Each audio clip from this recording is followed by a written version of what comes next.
Shalom, shalom, all praises to Yahweh Bashem Yahushai, double honors to the apostles and the elders of Great Millstone, shalom to the elect. Bahashem Rachakotash, my name is Jacob from Plaintables Camp. This is the apostle reviewing the brother's video. And Scott Ritter is speaking. Somebody clipped him from one of his interviews and put it on TikTok. Is this the end of Nero 47? That's referring to the Orange Man Trump. And this is about the war him and the Israelis are imposing on Iran, because it links right along with Bible prophecy. Let's get into this. The job of the Iranians is to finish this conflict with the Islamic Republic intact. But much as we've seen in the case with Russia and Ukraine, Vladimir Putin has articulated not just the need to bring it into the war, but to bring it into the war in a way that addresses the root causes of the conflict so that we don't see a resumption of the conflict break out 5-10 years from now. The United States and Israel just said we're in the business of destroying the Iranian regime. The purpose of this campaign is to eliminate Iran. So for the Iranians to emerge from this war alive, but with Israel and the United States still maintaining a regime change posture, doesn't solve anything. So what are the Iranians to? A, they're in a battle of existential survival. B, they have to win this war. And the victory in this war is regime change. Now, the United States has always talked about regime change, meaning that it's not just about removing the regime, but changing the behavior of the regime. Getting the puppet up in there. They're going to put a puppet up in there. Like the Shah of Iran. He was a puppet. One way to change the behavior of the current administration is to guarantee its political demise. Donald Trump, I believe, has committed political suicide here. It's the end of the Trump. Political suicide. And he knows it. He doesn't sound too proud now. He doesn't sound too, I don't know, his chest ain't out like it used to be. He made a blunder. He effed up. He effed around and effed up.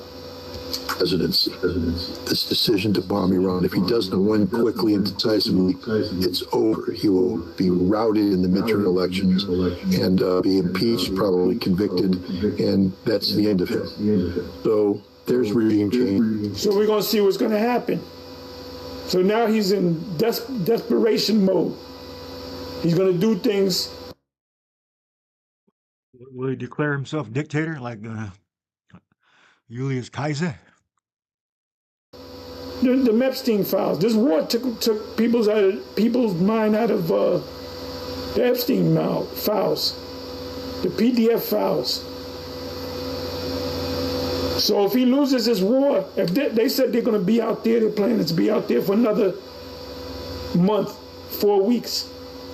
If it goes another 4 months, then that's going to be a bad look. It's going to be a terrible look on Nero.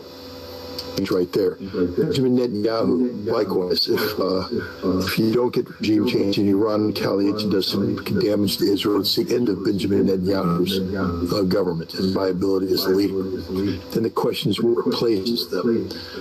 And if you, by striking regional leaders who have been acquiescent to the Israeli and American vision of the Abraham Accords and the diminishment of Iranian power, what you may see is Gulf Arab nations realizing that the United States isn't there, and Israel is a nation that can be defeated. And you'll see a change in the attitude of the regime because it's various Gulf Arab nations. It's very important.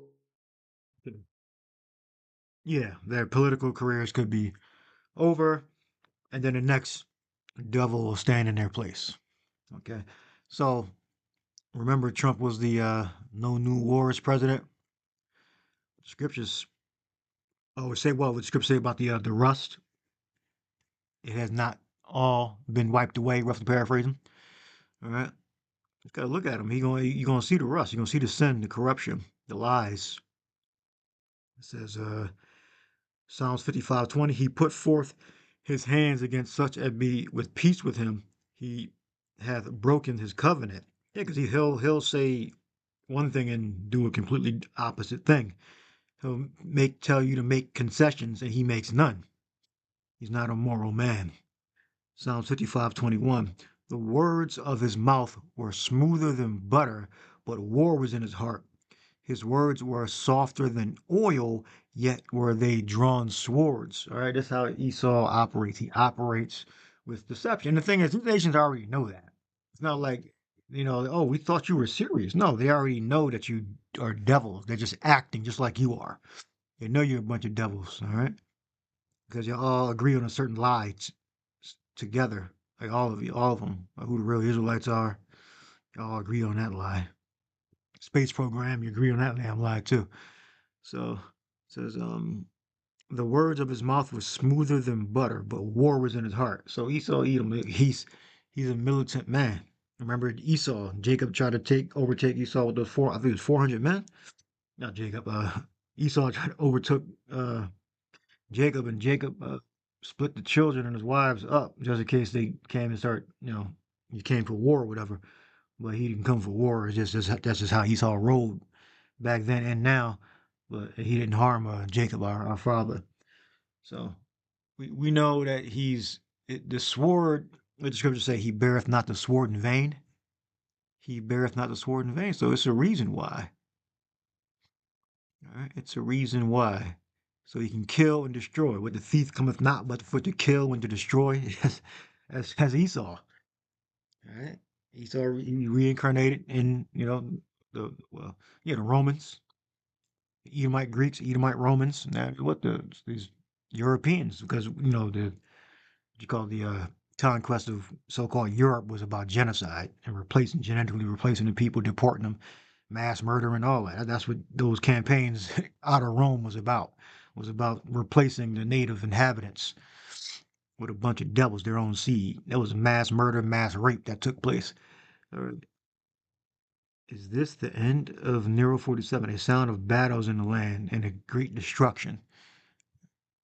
Important for Iran. When this war ends, you see a change in the attitude of the Arab Gulf nations.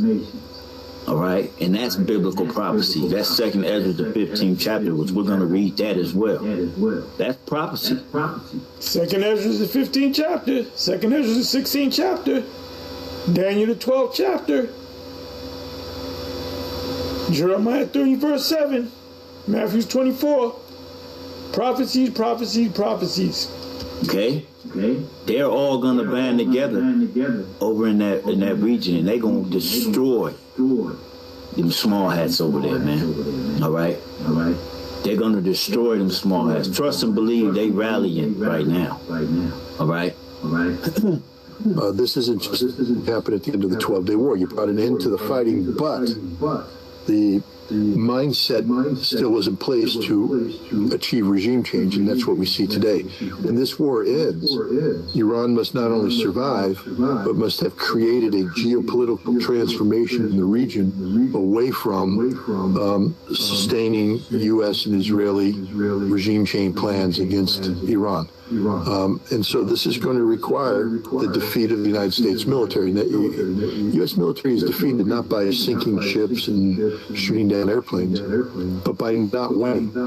It's the same thing about Hezbollah against Israel in 2006. When Israel said our goal in 2006 in the short August war is to destroy Hezbollah completely. At the end of the war, Hezbollah is still there, raining death and destruction down on Israel. Hezbollah wins. If the United States has said the goal is regime change, when this war ends and Iran is there, Trump will have lost. And this will be devastating for a man who, speaks of peace through strength. You're not very strong when you lose. It'll be devastating.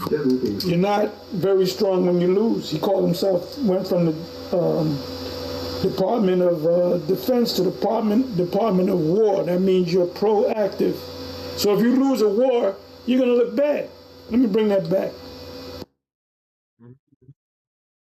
Trump was a no new wars president. He's going to remember he was saying the other guy's going to drag us into World War III. Remember that? Trump was saying that. He repeated that several times. He is the devil, just like the rest of them, on both sides, not just one. Psalms 55 and 21. The goal is regime change. When this war ends, and Iran is there, Trump will have lost. And this will be devastating for a man who, speaks of peace through strength. You're not very strong when you lose. It'll be devastating for a man who renamed the Department of Defense the Department of War than to go out and lose the war. But this is what Iran needs to do. Iran needs to win this war. They need to physically destroy Israel, and they need to outlast the United States. And again, the conditions of victory are very easy here. You just have